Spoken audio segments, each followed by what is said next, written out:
우리가 아는 대로 3년 동안의 공생애를 사셨습니다. 예수님 이 공생애 기간 동안에 하나님의 나라를 선포하시고 백성들을 하나님의 말씀으로 가르치시고 그리고 많은 병자들을 고치시고 귀신 들린 사람들을 온전하게 하셨습니다. 이게 예수님의 하신 일이죠. 많은 사람들이 소문을 듣고 예수님을 찾아왔습니다. 여러분, 오늘 우리가 읽은 말씀에도 보면 예수님이 어떻게 하루를 사셨는지, 어떻게 삶을 사셨는지에 대해서 우리가 알 수가 있습니다.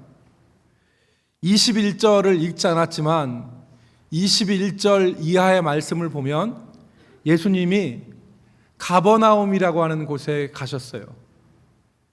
갈릴리 호수 바로 옆에 있는 마을인데 이 가버나움 회당에 들어가셔서 하나님의 나라 말씀을 가르치시고 또 거기에 귀신 들린 사람을 예수님이 고치셨어요. 그리고 나서 예수님은 그 회당에서 나오셔서 베드로 시몬의 집에 가셨는데 시몬의 장모가 열병이 들었는데 그 시몬의 장모를 고치셨습니다. 그렇게 하루를 보내신 것 같아요. 그러니까 이 일정이 느슨한 일정은 아니었겠죠. 그런데 오늘 우리가 읽은 32절 말씀에 보면 때가 나오는데 저물매 그랬어요. 저물매. 저물어 해 질 때에 모든 병자와 귀신 들린 자를 예수께 데려오니 온 동네가 그 문 앞에 모였더라. 그러니까 예수님이 시몬 베드로의 집에 유하시는데 온 동네 사람들이 저물 때에 귀신 들린 사람, 병든 사람을 그 예수님 앞에 데려온 거예요. 그래서 그 집 앞에 많은 사람들이 모인 겁니다. 예수님은 어떻게 하셨을까요? 오늘 영업시간 끝났으니까 내일 오세요. 이렇게 얘기하시지 않았을 거예요. 예수님이 그 저물어서 고침받기를 원하는 모든 사람들을 다 일일이 만지셨을 거예요. 아마 저녁이 지나고 밤까지 이 일이 지속됐을 겁니다. 그래서 많은 병든 사람들을 고치시고 귀신 들린 사람들을 온전케 하셨을 거예요.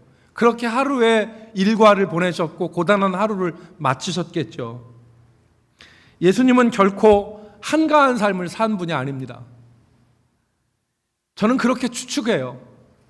가는 곳곳마다 사람들이 모여들었고 예수님의 손길을 필요로 하는 사람들이 많이 몰려들었어요. 여러분, 우리나라 말에 숨 돌릴 겨를도 없다라는 말이 있죠. 숨 돌릴 겨를도 없다. 너무 바쁘니까 하고서 좀 쉬어야 되는데 그 숨 돌릴 겨를도 없었던 거예요. 아마 예수님의 삶이 숨 돌릴 겨를도 없으셨을 것 같아요. 환자들, 병자들, 귀신 들린 사람들을 고치시기에는. 근데 예수님이 우리가 성경을 보면 능력이 없으신 분이 아니잖아요. 이렇게 한 400~500명이 모여가지고 예수님 앞에 있으면 예수님이 그 사람들 보고 나을지어다 이렇게 하면 다 나을 수도 있을 거예요. 그런데 예수님은 한 사람 한 사람을 만지시고 고치셨어요. 그러니까 얼마나 많이 시간이 걸렸겠어요. 여러분, 그런데 이렇게 바쁜 삶을 사는 예수님의 삶 가운데 삶의 무게를 더한 것이 있었을 것 같아요. 그게 바로 뭐냐면 바리새인과 서기관들의 그 대립 혹은 모함 혹은 반대 이런 것들이 예수님을 더 힘들게 했겠죠. 예수님은 저들과 첨예한 대립 가운데 있었는데 그러니까 바리새인과 서기관들이 예수님의 일거수일투족을 감시했습니다. 꼬투리를 잡아서 어떻게 하면은 예수님을 깎아내리고 무너뜨릴 수 있을까? 이러한 대립 가운데 있었기 때문에 아마 많은 일들보다 이런 그 대립과 감정의 힘듦이 예수님을 더 어렵게 하지 않았을까? 삶의 무게를 더하지 않았을까? 여러분, 우리가 경험하잖아요. 어떤 반대에 부딪히거나 아니면 대립 가운데 있으면 정말 가중이 되는 거잖아요. 삶의 무게라는 것이. 오늘 많은 사람들이 예수님과 같은 삶을 삽니다. 저 여러분들도 이렇게 삽니다. 눈을 뜨면 해야 될 일들이 쌓여 있고 숨 돌릴 겨를도 없이 이리 뛰어다니고 저리 뛰어다닙니다. 일만 하면 좋은데 수많은 스트레스들이 우리의 삶을 무겁게 하죠. 일에서 받는 스트레스, 인간관계에서 오는 스트레스, 미래에 대한 염려와 불안 가운데서 받는 스트레스, 이런 것들이 우리 가운데 있고 이것 가운데 우리는 하루하루를 살아가요. 여러분, 작년에 우리 국민들의 마음을 아프게 한 사건이 있는데, 그게 서울의 전동 스크린을 고치는 기사가 전동 스크린을 고치다가 죽었습니다. 여러분 기억나시죠? 그런데 그 전동 스크린을 고치는 그 젊은 기사 가방을 열어보니까 컵라면이 들어있었어요. 그러니까 시간 맞추고 일하는데 뛰어다니다 보니까 한자리에 앉아서 밥 먹을 시간도 없었던 거예요. 그러니까 하루를 이겨나가야 되는데 컵라면이라도 물 부어서 먹고 다음 장소로 뛰어가야지만이 되는 삶을 살았던 거죠. 그만큼 바쁘게 살아요, 우리가. 여러분, 그런데 오늘 본문에 보면 예수님도 우리와 같은 삶을 사셨다 하는 걸 우리가 알 수 있습니다. 35절 말씀에 보면 이 분주하신 예수님이 분주한 일상 가운데 특별하게 하신 일이 있는데 바로 그것이 기도입니다. 바쁜 일과 가운데 35절에 새벽 아직도 밝기 전에 예수께서 일어나 한적한 곳으로 가사 거기서 기도하시더니 그랬습니다. 예수님은 밀려오는 파도처럼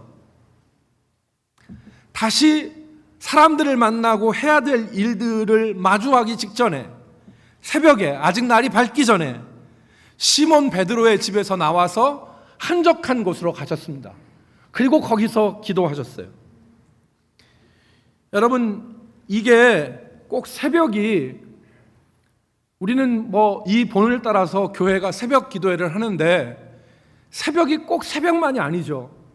여기서 새벽은 예수님이 사람들에게 방해를 받지 않는 시간을 가리키는 거예요. 만약에 예수님이 새벽 일정이 바쁘셨다면 예수님은 다른 시간을 찾으셨을 거예요. 여기서 새벽이라고 하는 시간은 사람들에게 방해받지 않는 시간을 말해요. 한적한 곳도 마찬가지입니다. 사람들에게 방해받지 않는 장소, 그거를 찾으셔서 예수님이 가셔서 기도하셨다는 말입니다. 너무나 분주하고 복잡하고, 그래서 우리의 생각도 복잡하고 우리의 사는 생각이 망상처럼 되어질 때, 그때 기도는 우리 마음에, 우리 생각의 질서와 우리 마음에 평강을 줄 수 있는 귀한 도구이죠. 예수님은 그 바쁜 가운데 기도하셨던 것입니다. 오늘 우리가 읽은 말씀에 보면, 우리가 읽은 말씀을 자세히 보면 예수님이 기도하심으로 얻었던 유익을 발견할 수 있습니다. 예수님은 기도하심으로 바쁜 일상 가운데 파묻히시지 않고 자신의 삶을 지켜낼 수 있으셨어요. 기도의 유익을 얻으셨던 겁니다. 그 유익은 첫 번째로 예수님은 자신의 사명을 잃지 않고 자신의 길을 잃어버리지 않으셨습니다. 기도를 통해서. 여러분, 흔히 초심을 잃어버렸다, 이 말을 우리가 자주 합니다. 처음에는 그렇지 않았는데 시간이 흐르다 보니까, 일을 하다 보니까 사람이 이상하게 변해버리는 경우가 많이 있습니다. 어제 뉴스를 듣다 보니까 우리 대전 가까운 곳에서 모 조합에서 일하는 직원이 장부를 조작하는 방법으로 수년 동안 16억 원을 횡령해서 개인적으로 썼다 하는 뉴스가 나오더라고요. 장부를 조작해서 조합원들에 맡긴 돈을 16억 원을 횡령을 했어요.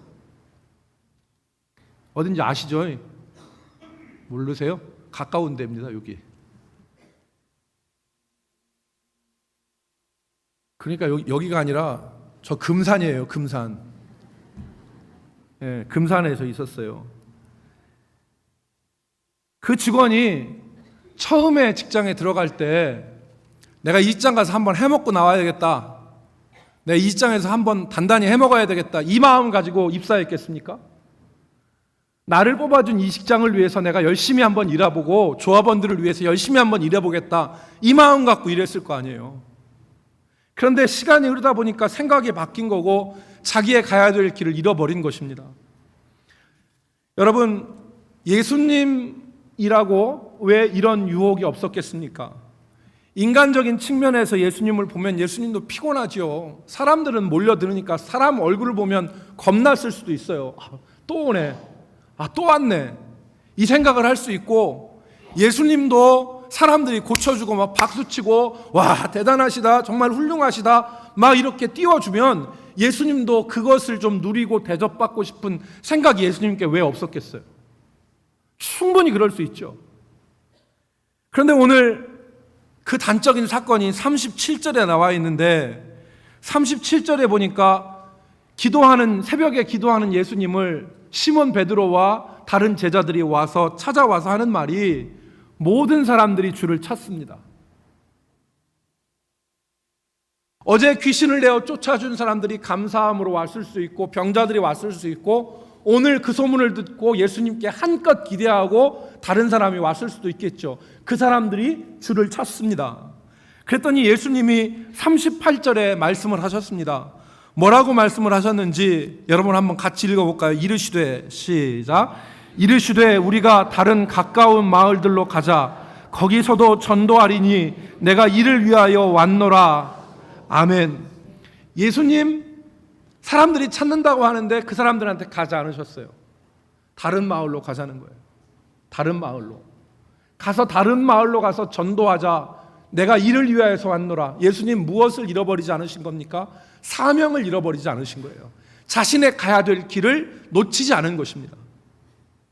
여러분, 예수님이라고 왜 사람들에게 박수받고 존경해서 높여주고 우러러보고 좋다고 얘기하는 이것을 예수님이 왜 싫어했겠어요? 주님도 이것을 누리고 싶은 마음이 없었겠습니까? 그런데 예수님은 아니라는 거예요. 다른 마을로 가자는 거예요. 여기에서는 일했고 다른 마을에 가서 전도해야 되는데 내가 이를 위해서 왔노라. 예수님은 자신의 사명, 인생길을 잃어버리지 않았어요. 어디에서 그 힘이 나왔습니까? 저는 기도라고 봅니다. 주님이 기도하실 때 기도하심으로 사명을 잃지 않고 인생에 가야 될 길을 잃어버리지 않으셨던 거예요. 여러분, 만일 예수님이 기도하지 않으시고 일에 파묻혀서 그렇게 사셨다면 예수님도 우리와 똑같이 될 수 있었겠죠. 두 번째, 예수님은 기도하심으로 능력을 잃어버리지 않을 수 있었습니다. 능력을. 39절에 보니까 예수님은 어제 일하신 가버나움을 떠나서 행하신 예수님의 행적이 기록되어 있는데 39절에 보니까 이에 온 갈릴리에 다니시며 그들의 여러 회당에서 전도하시고 또 귀신들을 내쫓으시더라 그랬습니다. 주님이 갈릴리 그 가버나움을 떠나서 갈릴리 여러 회당에 다니시면서 하신 일이 바로 무엇이냐면 그 회당에서 전도하시고 귀신들을 내쫓으셨다는 거예요. 여러분, 귀신은 절대 사람의 힘과 능력으로 내쫓아지지 않습니다. 귀신은 오직 하나님의 능력으로만 내쫓을 수 있습니다.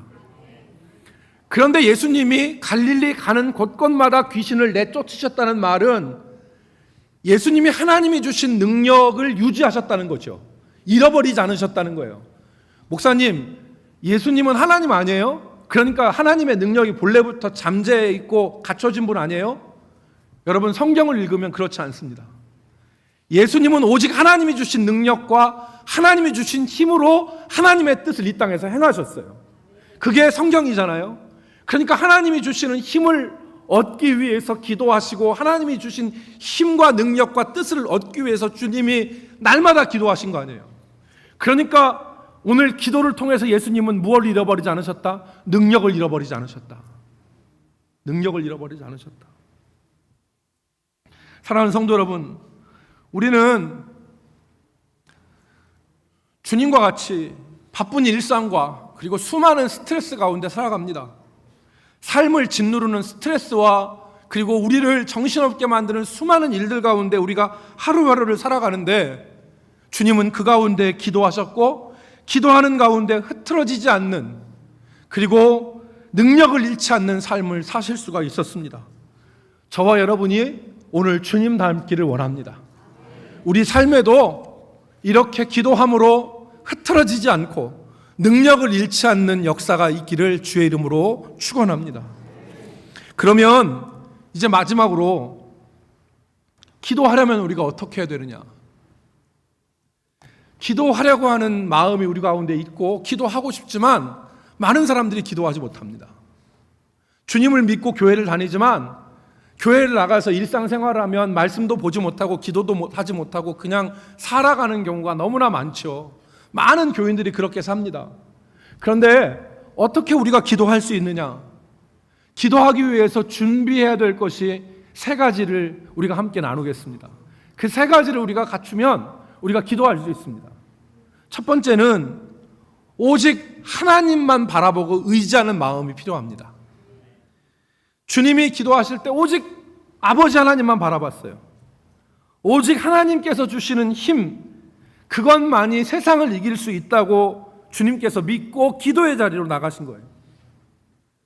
여러분, 우리가 하나님이 아니라 다른 걸로 문제 해결할 수 있고 다른 것으로 살 수 있다면 우리가 기도의 자리에 안 나갑니다. 뭐하러 그 외롭고 힘든 기도의 자리에 나가겠어요? 안 나갑니다. 그런데 다른 것으로 안 되고 하나님밖에 나에게 힘 주시고 은혜를 주실 분이 없다, 이 마음이 있으면 기도하러 나갑니다. 기도 안 한다는 것은 세상에 의지할 것이 많든지 아니면 주님의 능력을 몰라서 의지하는 마음이 없든지 둘 중에 하나예요. 오직 하나님만 나를 도와주실 수 있다, 이 마음 가지면 기도하러 나갈 수 있습니다. 여러분, 제가 지난 주간에 책 한 권을 읽었는데 제목이 숨지마 내 인생이잖아 라는 책이에요. 김혜영이라고 하는 사람이 썼는데 이 책입니다. 숨지마 내 인생이잖아 라는 책이에요. 김혜영이라는 사람은 1965년에 태어났어요. 그런데 태어난 지 3일 만에 자기 아버지가 술 취해가지고 들어와서 딸이라고 이 아이를 집어 던졌습니다. 그래서 척추를 다쳤어요. 평생 자란 키가 134cm예요. 134cm밖에 안 돼, 키가. 여잔데. 그러니까 이분 소원이, 젊었을 때 소원이 10cm만 커주면 하이힐 높은 거 좀 신으면 남들하고 얼추 비슷해 보이겠는데 하는 게 소원이었어요. 근데 이 김혜영이라는 사람이 그렇게 척추장애를 앓고 살았는데 초등학교 6학년 때 자기 아버지가 자살을 했어요. 가난 때문에. 자기 어머니는 정신병에 걸렸어요.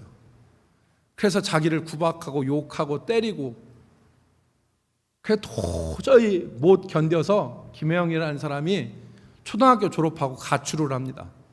그래서 그때 한 달에 3만 원 주는 남의 집 식모살이를 해요. 한 1년 정도를 해보니까 소망이 없어요. 이 식모살이 했다가는 인생에 소망이 없다는 걸 알고 우연히 광고를 하나 보는데, 여러분 그때 학교 못 간 사람들 1965년이면은 여러분 저하고 별로 차이 안 나요. 그런데 그때 직업기술학교에서 광고 난 걸 봤어요. 그래서 직업기술학교에 갑니다. 그래서 거기에서 편물 기술을 배워요. 편물이 뭐냐면 니트 짜는 기술이에요. 그래서 손으로 뜨개질해서 니트 만드는 것을 수제 편물이라고 하고 기계로 하는 것을 기계 편물이라고 그러는데, 이 사람이 기계 편물을 배워요.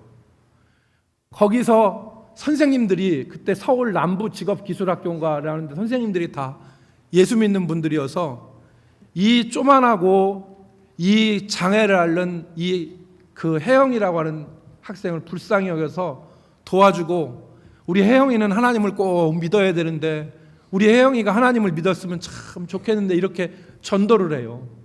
그래서 하루에 10시간, 14시간 일하는데 척추 장애가 있으니까 한 곳에 오래 못 앉아. 서 있는 것도 힘들어. 그러니까 수건으로 여기다 대고 꽁꽁 묶고 해서 기술을 배워요. 기술을 배워. 그렇게 열심히 기술을 배우는데 이 김혜영이라는 그 자매가 그 당시에 전국 장애인 기능 올림픽이 있었어요. 이 전국 장애인 기술 올림픽에 편물 기술을 가지고 출전하는데 그 출전해서 거기서 금메달을 따요. 그리고 더 연습을 하고 노력을 해서 다음해에는 장애인들만 모아하는 기능 올림픽이 아니라 일반인들도 나와서 하는 전국 기능 올림픽 대회에서 우리나라에서 금메달을 따요.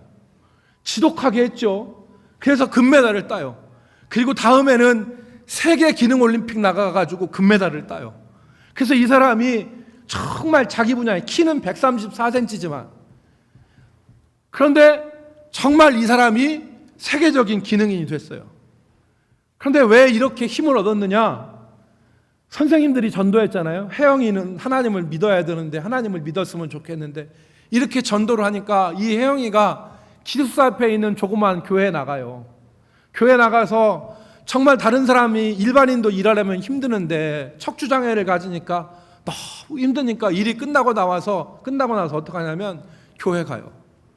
교회 가서 교회 의자에 앉아서 울어요. 하나님, 내 인생은 왜 이렇습니까? 하나님, 나는 왜 이렇습니까? 그렇게 울어. 기도도 못했어. 기도할 수 있는 용어를 몰라. 그런데도 하나님 앞에 가서 우는 거야. 하나님 하면서 밤새 울고 하나님 앞에 앉아 있다가 보니까 권사님들이 기도 잘한다고 이렇게 쓰다듬어 줬는데 자기는 기도한 게 아니래. 그냥 울었대. 하나님밖에 없으니까. 그런데 이 아이가 기능 올림픽에서 금메달 따고 세계 올림픽 가서 금메달 따는데 그래서 돈 많이 받고 월급 생활을 하면서 집안을 일으켰는데 어느 날 혜영이한테 하나님이 말씀하셨대요. 너 필요한 곳에 가라. 그래서 이 김혜영이라는 분이 돈 받고 월급 받는 생활을 다 정리하고 아프리카 보츠나와라고 하는 나라가 있어요. 거기에 그루터기 선교회에서 그 보츠나와 그 아프리카 흑인들을 위한 학교를 세웠는데 거기에서 돈 한 푼 안 받고 선생님으로 가는 거야. 그래서 거기 갑니다. 가서 아이들에게 가르치는데 그 보츠나와의 부시맨 알잖아요. 부시맨. 키 작은 부시맨. 그들을 가르치는데 자기를 선생님으로 보더래. 대한민국에서는 키 작다고 장애인으로 보는데 부시맨들하고는 키가 얼추 비슷하니까 이쁘다고 하고 좋다고 하고 이렇게 하더래. 그래서 거기서 4년을 있었는데 4년 되니까 학교가 문을 닫게 생겼더래요. 다 선교사들이 떠나고 자기도 돌아와야 되는데 하나님이 뭐라고 말씀하시면 너 나하고 같이 여기서 살자. 그래서 10년을 그 학교에서 먹을 거 없고 통신 문명 아무것도 없는 그 아프리카 보츠나와에서 14년간을 거기서 버텨요. 그리고 학교를 정상화시켜서 80명이 넘는 학생들이 나오는 학교로 성장을 시켜놓습니다. 그리고 이 김혜영이 거기서 삶을 잘 학교가 정상화되고 인정받는 거기서 머물지 않고 돈 한 푼 없는데 미국 뉴욕으로 갑니다. 뉴욕으로 가서 나약이라고 하는 대학교에 입학을 해요. 주변에 있는 사람들이 등록비를 대주고 돈을 걷어줬어요. 그래서 나약대학교를 졸업하고 그 다음에 저 아프리카에 있는 손을 필요로 하는 사람들을 돕기 위해서 내가 사회복지를 공부해야 되겠다. 그렇게 마음을 먹고 미국의 유명한 콜롬비아 대학이라는 대학이 있습니다. 그 콜롬비아 대학의 사회복지학과 석사과정을 두드리는데 합격을 해요. 그리고 거기서 실습도 하고 공부도 하는데 하나님이 석사학위를 따게 해주셨어. 그 가운데 실습도 하고 공부도 하는데 허리가 너무 아파서 공부를 못하니까 어느 날 교회 가서 목사님한테 안수기도 받으니까 이 다리가 한쪽 다리가 펴지더래요. 한쪽 다리가 펴져서 그동안 어디 가면은 허리가 아파도 오래 못 서 있었는데 하나님이 허리를 낫게 해주셔서 사회복지 공부를 다 하고 실습을 마칠 수 있도록 하나님이 인도해 주셨대. 그래서 지금은 이 김혜영이라는 사람이 콜롬비아 대학교 사회복지학 석사를 따고, 정말 명문대학 석사를 따고 지금은 미랄복지재단의 희망운동본부 본부장이 되어서 지금 일하고 있어요. 이게 그 책이에요. 두란노에서 나왔어요. 내가 이 책을 읽고 얼마나 감동을 했는지. 정말 여러분, 1965년에 태어난 사람이 134cm고 남의 집 식모살이하고 여직공하고 하는 사람 많지 않아요. 이 사람보다 바닥인 사람 많지 않습니다. 그런데 하나님 한 분밖에 없다는 생각 가지고 와서 일하고 피곤한 데 가서 울었더니 하나님이 그 인생을 바꿔주시잖아. 하나님이 그 인생을 바꿔주시고 하나님이 그 기도를 들어주시잖아요. 기도는 이런 마음으로 하는 거예요. 기도는 이런 마음으로. 하나님밖에 없습니다. 이 마음 준비되면 기도의 자리에 나갈 수 있어요. 두 번째, 방해받지 않는 시간과 홀로 있을 수 있는 장소를 준비해야 됩니다. 기도하려고 하면 방해가 너무 많죠. 기도하려고 하면 기도 못하는 일들이 수도 없이 많이 일어납니다. 그래서 기도에 방해받지 않는 시간, 그리고 홀로 하나님 앞에 있을 수 있는 장소, 그것을 따로 떼어놔야 됩니다. 그래야 기도할 수 있습니다. 우리가 헌금을 하나님 앞에 미리 떼어놓듯이 그래야 헌금할 수 있는 것처럼 시간과 장소도 따로 구별해서 있는 장소가 있어야 돼요. 그래서 새벽에 하나님 앞에 나와서 기도하든지, 그것도 어려우면 집안에 방석 하나 깔아놓고 문 닫고 내가 기도할 수 있는 장소를 마련해야 돼요. 그래야 기도할 수 있습니다. 세 번째, 기도할 때 무엇보다도 자신의 욕심이 아니라 하나님의 뜻대로 기도하겠다는 마음이 필요합니다. 여러분, 무당 굿거리하고 미신 믿는 사람들이 기도하는 거하고 예수 믿는 사람이 기도하는 거하고 다를 게 하나도 없을 수 있습니다. 왜? 욕심대로 기도하면. 무당 찾아가는 사람도 지 잘 되려고 지 욕심으로 무당 찾아가서 빌고 기도하고, 예수 믿는 사람도 지 욕심으로 기도하면 무당한테 가서 기도하는 것과 다를 게 없어요. 예수 믿는 사람이 다른 것은, 기도하면 다른 것은 내 욕심이 아니라 하나님의 뜻을 따라 기도하는 게 예수 믿는 사람의 기도의 차이점이에요. 예수님도 마지막 밤에 땀방울이 핏방울이 되도록 기도하셨어요. 겟세마네 동산에서. 예수님 기도하신 게 무엇입니까? 이 고난의 잔을 내게서 옮겨 주옵소서. 이 고난의 잔이 무엇입니까? 자기가 죽는 거예요. 이 고난의 잔을 내게서 옮겨 주옵소서. 땀방울이 핏방울 되도록 기도했는데 예수님의 마지막 기도하시고 일어서실 때 반전이 일어났죠. 어떤 반전이 일어났습니까? 내 뜻대로 마옵시고 아버지 뜻대로 하여 주옵소서. 아버지 뜻에 자신의 기도를 맞춘 거예요. 사랑하는 성도 여러분, 우리가 기도할 때 우리의 욕심이 아니라 하나님의 뜻대로 기도하겠다고 하는 결정이 서 있으면 우리가 기도할 수 있습니다. 욕심을 버리고. 이재철 목사님이 쓴 책에 보면 미우로 아야코라고 하는 일본 기독교 작가가 쓴 책에 대해서 소개를 해요. 어느 일본 교회를 담임하는 목사님이 계셨어요. 근데 이 목사님이 하나님으로부터 중국에 가서 선교하라는 소명을 강하게 느꼈습니다. 그래서 이 목사님이 기도하다가 하나님이 자신을 중국으로 부르시는 것을 깨닫고 교회를 사임하고 중국 선교를 가겠다고 교회에다가 말하고 결정을 하고 다 일을 진행을 했어요. 그리고 이제 중국 선교를 간다고 교회를 사임했습니다. 그랬더니 사임하는 그 마지막 예배 때 성도들이 다 와서 목사님한테 인사하는데 목사님한테 봉투를 하나씩 주는 거예요. 성별금을 하나씩 주는 거예요. 그래서 그거를 받아서 집에 가서 봤더니 중국을 가는 배싹을 다 하고 50엔이 남았더래요. 50엔이. 그 당시 중국에서 한 달을 살려면 30엔 정도가 필요했는데 50엔이 남았다는 거예요. 그래서 이거 가지면 중국 가서 한 달 이상은 버틸 수 있겠구나 이 생각을 하고, 그리고 중국에 가려고 준비를 했대요. 그래서 그 밤에 잠깐 생각하니까 무슨 생각이 드냐면 전에 교회에서 49엔을 가불한 게 생각이 나더래. 목사님이 가불을 했어. 돈이 없으니까. 근데 자기가 쓰려고 한 게 아니라 극심한 가난에 있는 성도를 돕기 위해서 자기 이름으로 가부를 했는데, 가부란 것이 생각나서 회계집사님한테 가서 49엔을 주면서 전에 가부란 겁니다, 받으세요 하고 49엔을 줬어. 그랬더니 얼마 남아요? 1엔이 남았어. 1엔이 남아가지고 보니까 중국 가려고 하니까 가서 1엔 갖고 어떻게 살까 걱정이 되는 거야. 그래가지고 이거 갖고 못 가겠는데 생각하면서 어떡하지 하다가, 아이고 돈 갚았으니까 회계집사님한테 가서 먹을 거 아무것도 없으니까 가서 집사님 돈 좀 꿔주십시오 라고 얘기하려고 하는데, 그동안 자기가 아무것도 염려하지 말고 다 하나님께서 예비해 주신다는 설교한 게 기억나가서 그 말이 입이 안 떨어지더래. 자기 동생한테 야 돈 좀 붙여달라고 전보를 치려고 하니까 동생은 너무 멀어서 내일 출발하는데 돈이 안 올 것 같으래. 그래서 기도를 했어요. 하나님, 내가 참 창피하게 됐습니다.